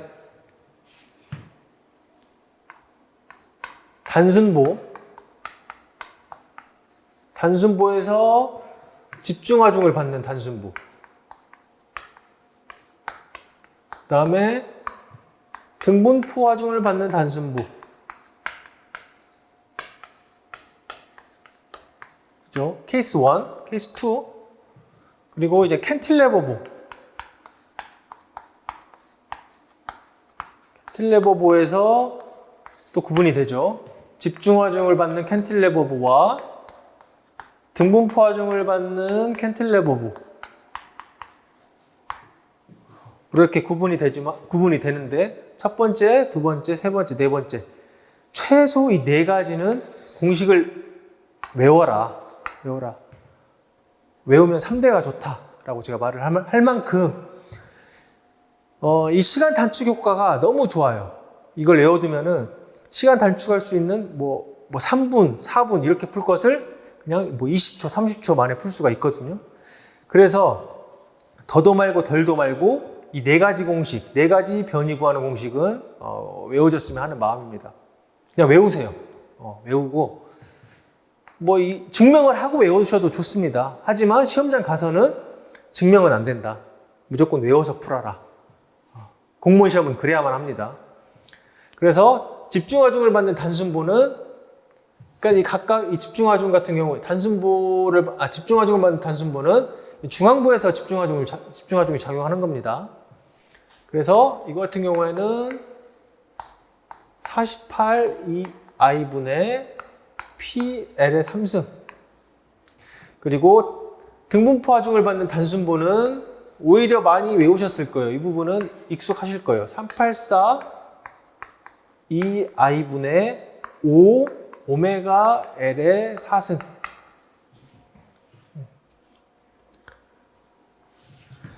그리고 집중하중을 받는 캔틸레버보. 그러니까 이거 같은 경우죠. A 같은 경우에는 3 2i분의 PL의 3승. 그리고 등분포 하중을 받는 캔틸레버 보호 A 같은 경우에는 바로 B의 경우를 의미하죠. 이때 처짐 공식은 8 2i분의 오메가 L의 4승. 이렇게 됩니다. 그러니까 이거 같은 경우에는 이제 중앙부의 처짐을 의미하는 거죠. 단순모는 중앙부의 처짐, 중앙부의 처짐. 이 캔틸레버 같은 경우에는 끝단부, 자유단의 처짐이죠. 자유단의 처짐, 자유단의 처짐. 그러니까 즉 그 보에서 발생할 수 있는 최대 처짐을 의미하기도 합니다. 그래서 이 네 가지는 반드시 무슨 일이 있어도 외워라. 그러면은 시험 합격에 훨씬 가까이 다가갈 것이다. 그래서 이렇게 다놓고 얘기를 드립니다. 그래서 이 문제 같은 경우에도 이 공식을 모르게 된다. 이 공식 모른다. 이 공식 모른다. 그러면 어떻게 해요? 공역보법으로 물론 풀 수야 있죠. 공역보법을 이용해서 이쪽 처짐을 구하는 공식을 구할 수 있지만 그러면은 뭐 5분 쓰는 겁니다. 이 문제 한 문제에만. 그래서 이 부분을 외워야 한다. 그래서 이 문제는 어떻죠? A와 B의 처짐이 같다라는 거죠. A와 B의 처짐이 같다. 그냥 이것만 적으면 돼요. 3,2i PL의 3승은 뭐와 같다? 8,2i 오메가 L의 4승과 같다. 그렇죠. 그래서 그럴 때 이제 등분포 하중에 오메가의 값은 얼마냐라고 물어본 거죠. 2i 없어지고 L 3승 하나 없어지고 뭐만 남죠? 오메가는 3분의 L 넘어가고 그 다음에 P 여기 남죠. 8이 뒤로 넘어가면은 8P 이렇게 남죠. 그렇죠. 이 공식을 알고 있었다면은 채 1분도 안 걸리죠. 30초나 걸렸을까요? 그렇기 때문에 정답은 3번이죠. 3번으로 우리가 구할 수가 있다. 그러니까 이 부분은 반드시 최소 4개는 반드시 숙지하고 머릿속에 기억해두고 가시길 바랍니다. 18번 이거는 버리셔도 좋습니다. 18번은 버리셔도 좋다. 이거는 틀리라고 낸 문제이기 때문에 버려도 좋고 제 기본서에는 나와 있는 내용이기도 하고 이제 구조 기준에서 제시하고 있는 내용이기도 한데 이것까지 우리가 알 수는 없죠. 처음 출제된 문제입니다. 한 번도 출제된 적이 없고 처음 출제된 문제이기도 하고 다시 나올 것 같지도 않으니 이제 당분간은 다시 나올 것 같지도 않으니 이건 버려도 좋다. 이 문제는 뭐 이 문제 틀렸다 그래서 끙끙 앓지 않으셔도 됩니다. 그래서 또 이걸 또 다시 나왔다고 해서 다시 봐야지 이거 외워야지 숙지하고 가야겠구나 그렇게 생각하지 않으셔도 된다. 이 부분은 그냥 멀리 그냥 저 뒷편으로 넘겨두셔도 좋습니다. 일단 설명을 잠깐 드리자면은 그냥 흙에 따른 수직 지지력 이 흙이 뭐냐에 따라서 얼마만큼의 힘을 버틸 수 있느냐를 구조 기준에서 대략적으로 제시를 해준 거거든요. 근데 우리가 모래 같은 경우에는 이게 정답은 1번이죠. 모래가 100이고 어떻게죠? 모래질 자갈, 퇴적함이 190, 모래질 자갈이 140. 결정질 기반함이 580. 그러니까 암일수록, 뒤에 암이 붙을수록 1제곱미터당 받을 수 있는 힘이 커지는 거죠. 커진다는 의미인 거죠. 그 중에서도 이제 기반함이라고 하는 것이 가장 크다. 보통 우리가 뭐 연암이라고 표현하는 것들이거든요. 이게 기본적으로 우리가 암반이라고 하면은 가장 큰 힘을 받는 거잖아요. 우리가 말뚝기초를 박을 때도 암까지 일부러 박으려고 하는 것도 그만큼 지지력이 크기 때문에. 그리고 일반 모래, 자갈 이런 것들은 작죠. 100. 100이면은 굉장히 낮은 수치입니다. 지지력 치고는. 그래서 우리가 추정이잖아요. 추정.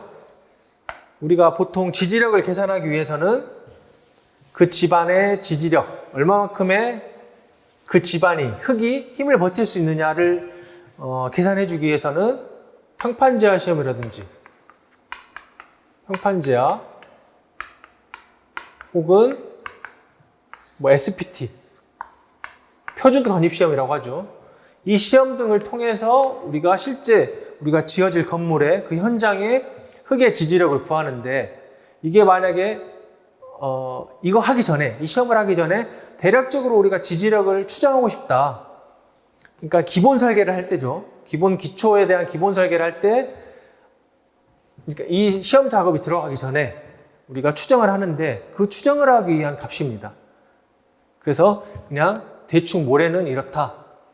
그냥 모래질 자갈은 이렇다. 자갈은 이렇다. 그다음에 결정질 기반함은 이렇다. 라고 우리가 경험적으로 그냥 추정을 하는 겁니다. 그 개념이긴 한데 이거는 그냥 깔끔하게 무시하셔도 좋다. 그래서 이 정도로 하고 이 부분은 넘어갈게요.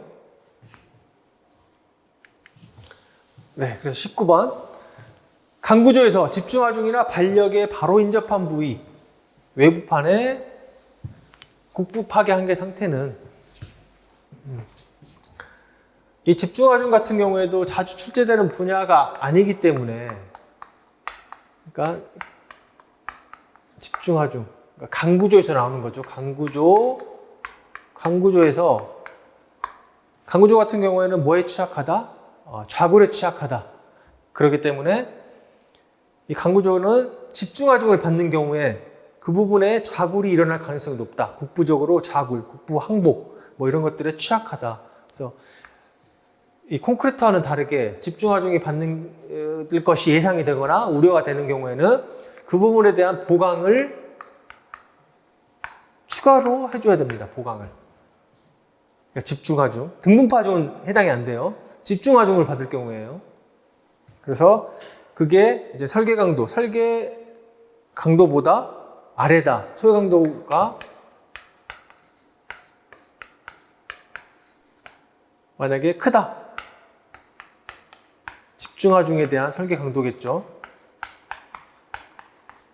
이것도 몇 가지 한계 상태가 있습니다. 한계 상태가 있는데 그것까지 개념을 다루기에는 시간이 좀 촉박하고, 하여튼 집중하중에 대한 소요 강도가 집중하중에 대한 설계 강도보다 크다. 그러면은 보강이 필요하다라는 그 개념을 갖고, 일단 네 가지, 집중하중에 대한 한계 상태가 4가지 정도 되는데 그 중에 하나가 바로 이 국부 크리플링이라는 겁니다. 그러니까 국부 크리플링이라는 것은 대략 이런 모양으로 휘는 거예요. 이게 H형광이다, 단면이다. 그랬을 때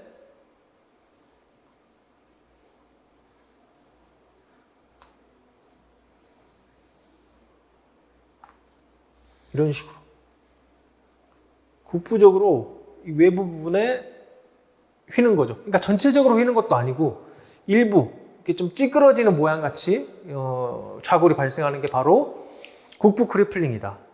그래서 이 부분에 집중하중이 발생한다라고 하면은 P라는 발생한다 그러면은 이게 확 눌러지는 힘이 발생하기 때문에 이 부분에서 크리플링이라고 하는 현상이 발생할 수 있다.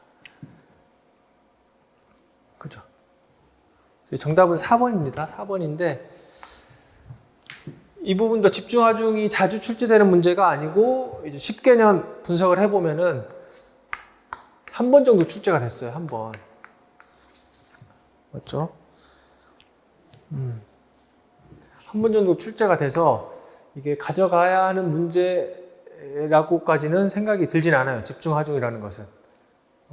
이거 가져갈 바에는 다른 강제 흉제 부분에서 더 자주 출제되는 문제를 가져가는 게 훨씬 효율적이죠. 그래서 이 부분을 이제 이 부분까지 제가 틀려도 좋다라고 말씀드리는 게 바로 그 이유입니다. 그래서 알면 공부하면 좋고 굳이 모르셔도 우리가 100점 맞으려고 이 시험을 보는 게 아니잖아요.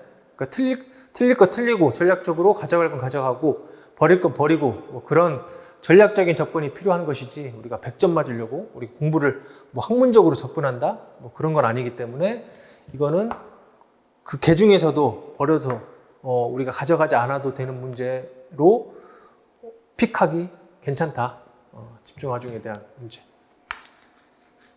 하지만 저는 기본 이론 수업 시간에 이 집중하중점에 대한 설계, 개념들, 4가지 한계 상태 있죠. 이런 부분들에 대해서 소개는 해드립니다. 소개는 해드리고 이제 본인들이 어떻게 취사 선택을 하시는 거예요. 어느 정도 공부량이 됐다 그러면은 좀 더 추가적으로 가져가는 거죠.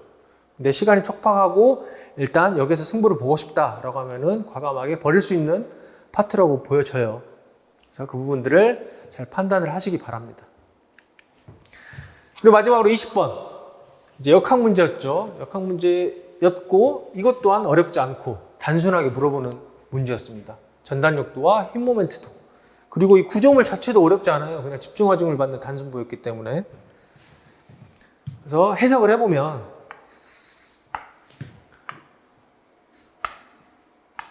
쭉 풀어볼게요. fy는 0. 일단 첫 번째 단계가 여기에서 RA 반력이 있을 거고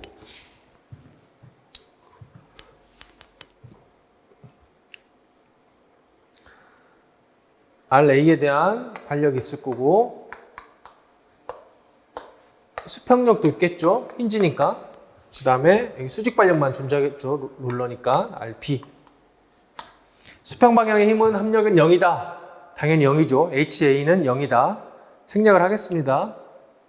그리고 Y 방향의 힘의 합력은 0이다를 이용해 보면은 RA 플러스 RB는 10.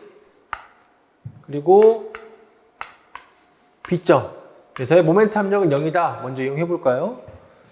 그랬을 때 시계 방향의 모멘트를 플러스로 우리가 가정을 해 보면은 RA 곱하기 10 마이너스 10 집중하중에 이 10과 그리고 B점으로부터 떨어진 거리 6은 0이다를 이용을 하면은 결국 RA는 얼마? RA는 얼마? 10, 10, 6. 그리고 RB는 4가 되겠죠.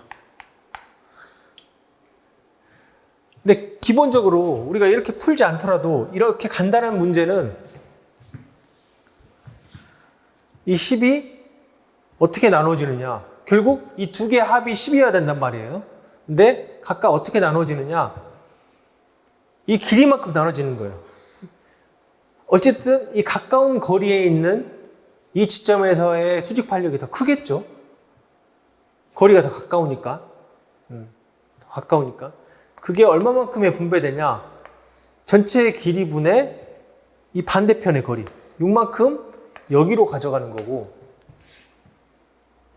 그리고 이게 가져가는 힘은 전체의 길이분의 이 거리만큼, 반대의 거리, 이 거리만큼 가져가는 겁니다. 그러니까 10에 4니까 4를 가져가는 거고, 수직 반력. 이 10 중에 이 A 지점에서는 이 10 중에 6만큼 가져가는 거죠. 우리가 이렇게 계산할 수가 있다. 그래서 어쨌든 A점에서의 수직 반력은 6이고 B점에서의 수직 반력은 4인데 물어보는 것은 전단력도죠. 전단력도부터 일단 그려주면은 어떻게 되죠? 6kN. 6kN. 우리가 시계 방향은 플러스죠. 이 전단력도와 휘 모멘트도의 이 문제 같은 경우에는 부호가 그렇게 어렵지 않지만 부호가 만약에 헷갈리는 경우에 문제도 덜어 있습니다. 그럴 때는 이 부호에 대한 규약이 명확하게 머릿속에 잡혀 있지 않으면은 문제 보기 고르는 게 쉽지 않은 문제들도 있어요. 근데 하지만 이거는 그렇게 어렵지가 않다. 그래서 시계 방향의 경우에는 전단력도가 플러스 부호를 갖기 때문에 위로 향한다. 6만큼 향하는 거죠. 그래서 쭉 같은 전단력을 가지고 이제 10, 집중하중을 받는 10kN에 작용하는 이제 A점으로부터 4m만큼 떨어진 지점이죠. 그래서 10만큼 쭉 떨어지겠죠. 이렇게 많이 떨어지진 않죠. 이게 6이니까. 지금 이게 6이니까 이 정도 떨어지겠죠. 그래서 쭉 4kN만큼 가겠죠. 이거는 마이너스, 플러스 4kN. 그리고 마지막으로 이제 휘 모멘트도는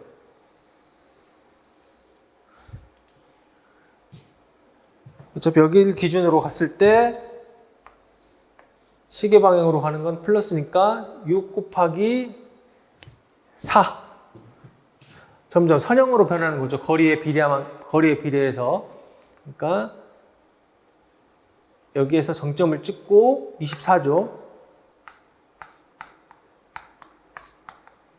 그 다음에 쭉 줄어드는. 그리고 여기서 0이 되어야 되니까요. 그래서 여기서 플러스 이러한 BMD를 갖는다. 그래서 어렵지 않았습니다. 이 문제 자체는. 그냥 단순 집중하중을 받는 단순 보의 전단력도와 휘 모멘트도를 그리는 문제였다. 그래서 어렵지 않은 문제였습니다. 지금까지 해서 20번 문제 다 풀어봤습니다. 결국 문제는 그렇게 어렵지 않았다. 평이했고 제가 불러드린 한 5문제 정도, 4문제에서 5문제 정도 변별력이라고 하기에는 좀 뭐하지만 그래도 오답률이 꽤 있었을 만한 문제 한 4문제에서 5문제 정도 있었다라는 것이었고 제가 여기서 이제 기출 해설 강의를 통해서 말하고 싶은 거는 기존 작년 2024년도 9급 지방직이나 국가직 그리고 올해 2025년도 국가직 9급을 비추어 봤을 때 이번 이제 향후 우리가 대비를 해야 되잖아요. 그래서 지방직 9급도 이 출제 기조에 크게 벗어나지 않을 거라고는 생각이 들어요. 그렇기 때문에 우리가 제가 서두에 말씀드렸지만 더 깊이 있게 기존에 했던 거를 벗어나서 더 깊이 있게 공부할 필요는 없다. 기존에 공부했던 거를 잘 추스르면서 모르는 부분, 이런 부분들을 좀 더 내꺼화하고 그리고 서브노트를 반드시 만들어라. 서브노트를 만들어서 수치와 그다음에 개념 이런 자주 나오는 문제들 위주로만 해도 70점 이상 이 부분들은 충분히 커버가 될 것이다. 그리고 계속 반복 숙달을 하셔야겠죠. 반복이 답입니다. 반복만이 답이고 반복 숙달을 해야만이 결국은 이제 자기께 되기 때문에 그리고 시험장 가서도 이 머릿속에 계속 남아있기 때문에 그래서 그 부분을 염두에 두고 공부를 하셔야 된다는 것. 그 부분을 염두에 두시기 바랍니다.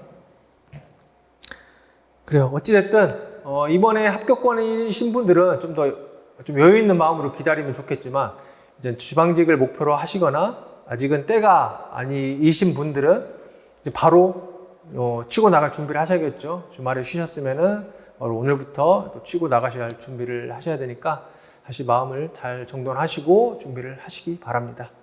네, 그럼 저는 이제 문제풀이 4월 말에 있거든요. 문제풀이 많이 개강이 되는데 그때 다시 찾아뵙는 걸로 하겠습니다. 네, 고생 많으셨습니다.